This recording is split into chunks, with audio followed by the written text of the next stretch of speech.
All right, so Father, why did you decide to invite Reverend Wright to come to the church? Number one, because he likes Dr. Maya Angelou, and she was going to be here, and he wanted to come by and hear her, him and his wife, people in St. Sabina and in the community for him. Okay. A lot of people think what Reverend Wright said is anti-American, it's bigoted, it's hateful. Why would that kind of a message be appropriate for your congregation? That message wouldn't be, but he's not bigoted, he's not anti-American, he's not hateful. Jeremiah Wright is one of the most loving, loyal people I know. He's a true patriot because he loves the country enough to criticize it and challenge it. It is interesting to me that he can criticize it and he can make challenges, and all of a sudden it's hateful and anti-Semitic. When John Hagee or when Rod Parsley or when Franklin Graham or all sorts of other folks make comments about the country or say things, it's not hateful. They're making comments as preachers of what they want to say. Jeremiah Wright loves America. He's a Marine. So, you know, first of all, was Bill Riley a Marine? Let's be real honest. He served for this country. He loves this country. And people to come in and take a soundbite and loop it over. If you took a soundbite of Jesus saying you got to hate your brother and your mother and your sister and your brother and your father in order to love me, and loop that around, they'd say Jesus was a madman. The people in Trinity know Jeremiah Sunday after Sunday after Sunday after Sunday. They know the man. Right. So it may be something he says one time or a way he says it, and any preacher in this country, they say, oh, God, that was really harsh. But they know the person. A church and a sanctuary is a family gathering.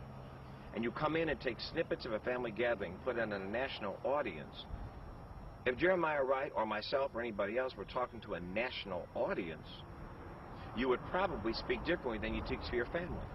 Fair enough, but Senator Obama even has distanced himself and said that Reverend Wright was wrong. Okay. It's not as if he's been taken out of context or anything like that. He has been taken out of context. That's a lie. Okay, fair enough. Then let me ask some very direct questions. Mm-hmm. Do you know Reverend Wright very well? Yes. Do you think he believes that the U.S. government injected AIDS into the African-American community to kill them? I don't know if he believes that or not. If he said that, I did not hear that whole tape, so I'm not going to comment on that tape. I didn't hear the whole thing. When he talks about the problems, the realities of America, my God, look at the scriptures. Look about what the scriptures say about the wrath of God being released on a nation. Look what the scriptures say about the killing of people. I believe this is an immoral war. I don't believe God said the Pope commanded this war was an immoral war. And so my Catholic Church says this is an immoral war. So I stand against the war. That anything that's immoral goes against God.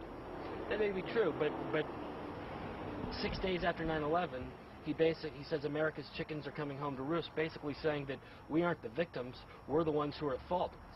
6 days after 3,000 American citizens died. He did not say that we are the ones at fault. He did not say that we were not victims. He said it was a tragedy and a horrible thing. But he said we have to take what I have said. I'll speak for myself. Is that America has to take responsibility for its actions around the world. And we have done some shameful things around the world. Jesse Ventura is on Larry King last night talking about the horribleness. He said a lot worse than you ever heard Jeremiah Wright say. You're not calling him anti-Semitic. You're not calling him hateful. You're not calling him un-America. So, I mean, let's put it in context. And we talk about a person in context. He says that America has some things they got to own up to. Dr. King in the 60s talked about that we risked the wrath of God in this nation because of our actions with the Vietnam War. People have been saying that for a long time in America about different countries. I love America, but I also believe that I have the right to dissent with America's policies. That's part of my American privilege. I love America. I want to be nowhere else. But I have big problems with America. And people have the right to dissent with your dissent. I mean, I think absolutely. But he's also a bigot. No. He's also a hater. You say he's a bigot. He is not a bigot. He's not a hater. That's what you call him. And you can have a right to say what you want to say about him, but that doesn't make it right because you call him that. He is not a hater. He is not a bigot. He is a person who has had the freedom to speak about the injustices done in this country to African Americans and to poor people in general. The classism and the racism. What was Katrina? Classism and racism. What is it about the number one jail? What is it about the fact that we're locking up black people? More black people are in prison than any other race, but American government says 72% of the drug users in America are white males. So let's talk about the real injustice. Let's talk about the education system in this country. Let's talk about the health care of poor people. Let's talk about racism that exists all over this country in America, the #1 sin of this country. Well, if racism is the #1 sin, then why are you hanging out with guys who are accused, like Wright, who says the USA of KKK, and Farrakhan did call Judaism a gutter religion, and he's called Jews bloodsuckers. That's a fact. Okay, you can say what you say. I know what I heard when I heard him speak. Well, he's not a bigot. First of all, it'd be pretty hard for him to be a bigot if I'm white, and I'm a very close friend of his, wouldn't it? So, he is somebody that I have respect for. It is interesting to me that when white people criticize America, they're critical.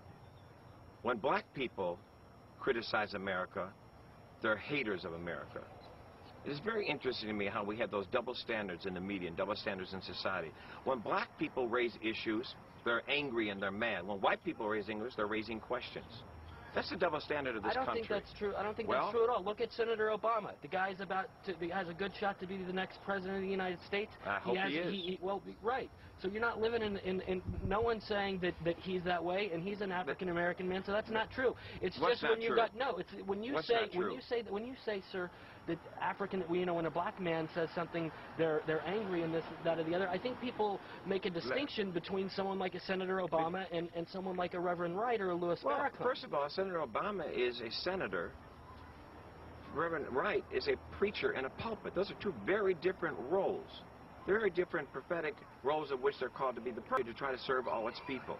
Unfortunately, in America, we don't have a real good history of serving all its people. Unfortunately, in America, we live in a double-standard society, and it's as real as 40 years after Dr. King's death. How different are we? How are we different? It's amazing. We talk, well, look, we're great in America. If you talk to Senator Obama, he said the biggest problem with Reverend Wright is that he's stuck back 40 years ago, and that things have changed, that they've gotten better. Is Senator Obama wrong? No, I'm not speaking about Senator Obama. Well, you said how much different are we? You asked me about Jeremiah. Well, I'm speaking for me. I think that in 1968 to 2008, we've made a lot of progress, and we have made a lot of non-progress at all. Dr. King, I believe, would cry today if he looked at this country and saw the plight of poor people, saw us in a war that is immoral, founded on a lie. If he saw the conditions of which we list in this country today, I think Dr. King he'd probably be considered by you and Mr. O'Reilly and your viewers as an angry madman. Listen, because that's how we like to make people out we disagree with. Father, I think that Martin Luther King's message was that he wanted every man to be judged by the content of his character, not the color of their skin. And what Reverend Wright is preaching is a black liberation theology that's very much racist and anti-American. And so there's a big difference between those two messages. Sir, the big difference is you call it racist, you call it anti-American, and you call it black liberation theology. Reverend Wright preaches the gospel of Jesus Christ, the same gospel I preach here. And have said many of the same thing. I believe that the gospel's message is not only to preach unity and to preach progress, it's to deal with the ills and the cancers and the sicknesses and the sins of our society. And we got to deal with those. And I'll continue to preach about those. And as long as our job, I'm not running for office. Right, but I Father, am running for Jesus. You're running for Jesus, which is a message of love, not a message of hate. And don't you think that there's... Hang on, let me just ask you a question, Father. I mean, I don't think that you or Reverend Wright or me or Bill O'Reilly or anybody else has a monopoly on caring about people. I don't think that just because you and Bill O'Reilly may disagree on something that you can then say Bill O'Reilly is, a racist or... I didn't see, but there you go again. You want to jump to terms.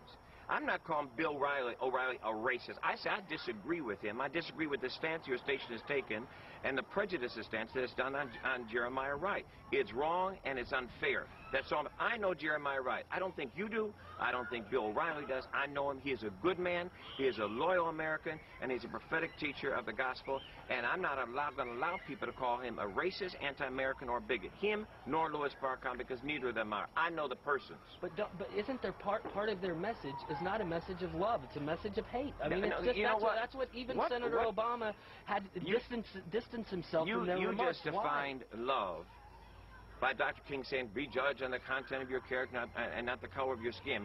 Read the first part of that speech, where he called about the injustices of America. Read his speech about the Vietnam War.